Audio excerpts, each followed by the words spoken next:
Hai semuanya, kembali lagi di channel saya ya. Di video kali ini saya kembali mau berbagi tips tentang keuangan lagi. Untuk kali ini saya mau berbagi tips mengenai budgeting dengan gaji 1 juta per bulan. Tonton sampai habis ya videonya.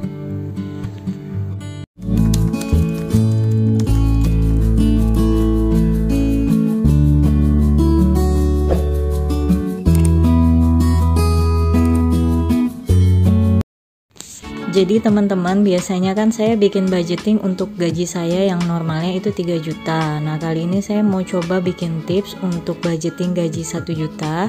Siapa tahu di luar sana ada teman-teman yang punya gaji 1 juta, dan semoga video budgetingnya ini bisa bermanfaat buat teman-teman semua.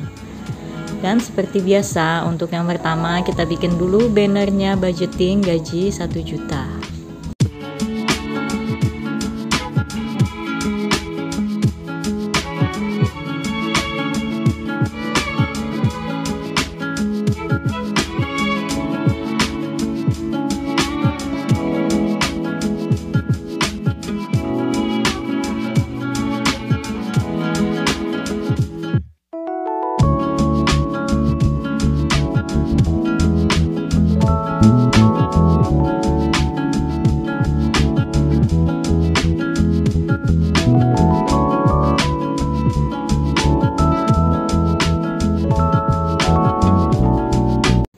Untuk kolom yang kedua ini untuk persentase untuk budgeting kali ini. Jadi di dalam persentase budgeting itu komponennya ada kewajiban, menabung, kebutuhan. Nah, tapi di dalam persentase range normalnya itu kewajiban itu di angka 50%, menabung 20%, dan kebutuhan 30%. Tapi untuk kali ini saya buat agak berbeda dari yang biasanya ya teman-teman, karena menyesuaikan dengan pendapatannya kali ini. Kewajibannya di angka 60%, menabungnya 10%, kebutuhan 20%, dan ekstranya 10%. Kenapa agak berbeda? Karena setelah saya coba hitung tadi, kewajibannya itu memang mencapai 60%. Dan yang bisa saya utak-atik untuk tetap persentasenya sama 100% ya untuk kebutuhan 20%. Saya nggak rubah di ekstranya yang 10% tadi, karena sisanya udah minim. Jadi kebutuhannya yang memang masih bisa buat dikurangi. Intinya teman-teman, ketika kita buat budgeting itu kan persentasenya 100% dan komponennya itu ada kewajiban, menabung, dan kebutuhan atau ekstra juga. Nah, di sini untuk kewajiban itu kan udah fix pasti pengeluaran kita tiap bulan. Menabung juga udah fix, nggak boleh diganggu-gugat. Jadi yang bisa diubah-ubah itu cuma di persentase kebutuhan atau sisa pendapatan. Jadi teman-teman kalau mau bikin budgeting itu tentuin dulu menabungnya berapa, hitung dulu kewajibannya berapa, persentasenya ditotalin, baru sisa untuk kebutuhan dan ekstranya itu persentasenya harus dipaskan 100% supaya nggak minus setiap bulannya. Nah, ini saya buat lagi juga dulu bannernya untuk masing-masing pos, yaitu pos kewajiban, kebutuhan, menabung, dan juga ekstra.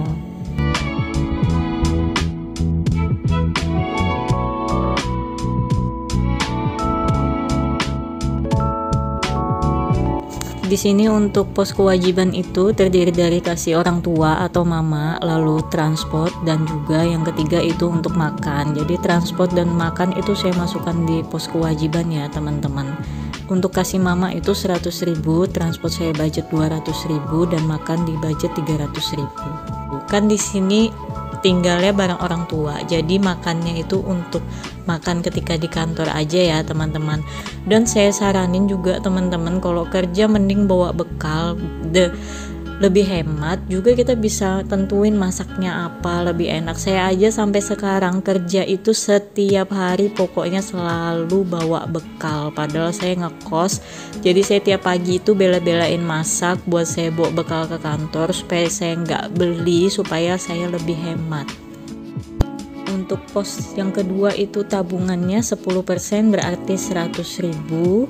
Dan pos yang ketiga itu kebutuhan grocery 100.000. Grocerynya ini seperti belanja bulanan ya teman-teman, seperti beli sabun cuci muka, sabun mandi, sampo, sabun cuci baju, sabun cuci piring kalau memang mau beli. Jadi cukuplah saya budgetin 100.000. Dan kalau memang belanjaan kayak gitu nggak sebulan sekali habis ya, kayak sampo, sabun mandi itu kayaknya bisa sampai 2 bulan, kecuali sabun cuci ya paling sebulan baru habis. Dan satunya kebutuhan itu adalah kuota buat paket data kita setiap bulan, saya budgetkan 100.000. Lalu dari sisanya ini kita dapatkan ekstra atau sisa pendapatan sebesar 100.000. Sisa pendapatan ini bebas ya teman-teman mau dipakai apa. Di sini saya contohkan kalau memang teman-teman mau bersedekah boleh dipakai buat sedekah dari sisa pendapatan ini. Di sini saya contohkan aja ya 50.000, tapi terserah teman-teman mau sedekahnya berapa. Terus sisanya ya uang yang bebas yang bisa dipakai buat apa aja. Tapi saya saranin sih lebih hemat, enak itu ekstra pendapatan itu kita pakainya di akhir bulan. Jadi semacam kita kasih reward buat diri kita. Kalau kita berhasil hemat, kita boleh nih kasih reward, kita beli sesuatu yang kita sukai dari uang sisa pendapatan kita itu. Jadi kita nggak perlu ganggu uang tabungan kita buat kita belanja apa yang kita sukai. Jadi teman-teman usahain ya, kalau setiap kita gajian itu kita wajib banget buat kasih orang tua kita, dan juga kita juga wajib untuk bersedekah ya teman-teman, supaya uang kita ini, pendapatan kita ini menjadi berkah untuk diri kita sendiri. Jadi ini udah ya teman-teman, saya buat budgeting gaji 1 jutanya. Ini semua saya kira-kira aja ya, saya pikirkan kebutuhan yang memang umum. Semoga bisa membantu teman-teman di luar sana yang punya gaji 1 juta tapi bingung buat ngatur setiap bulannya supaya nggak cepat habis. Semoga video ini, budgeting kali ini juga bermanfaat. Oh ya teman-teman, kali ini saya mau kasih quotes nih. Quotesnya itu adalah bekerjalah dengan baik dan sepenuh hati, karena proses tidak akan mengkhianati hasil. Jadi maksudnya teman-teman di sini dari quotesnya ini, kita itu harus selalu bersyukur atas apapun pekerjaan yang kita jalani sekarang. Selama itu halal, kita harus jalani dengan sepenuh hati, dengan ikhlas, supaya nggak menjadi beban kita jalaninnya, malah menjadi berkah buat kita ya teman-teman. Karena banyak di luar sana orang-orang yang belum kerja. Jadi bersyukur banget kita di masa pandemi ini kita masih bisa kerja walaupun dengan keadaan gaji yang dikurangi atau gaji yang sedikit, nggak UMK, nggak masalah ya teman-teman. Yang penting kita punya pemasukan setiap bulannya, bukan cuma pengeluaran terus, tapi kita juga punya pemasukan teman-teman. Jadi kembali lagi untuk selalu bersyukur dengan apa yang sudah kita miliki. Sampai di sini dulu ya video budgeting kali ini. Semoga video ini bermanfaat buat kalian semua. Jangan lupa like, comment, subscribe, dan share video ini ke sosial media yang kalian punya. Sampai jumpa.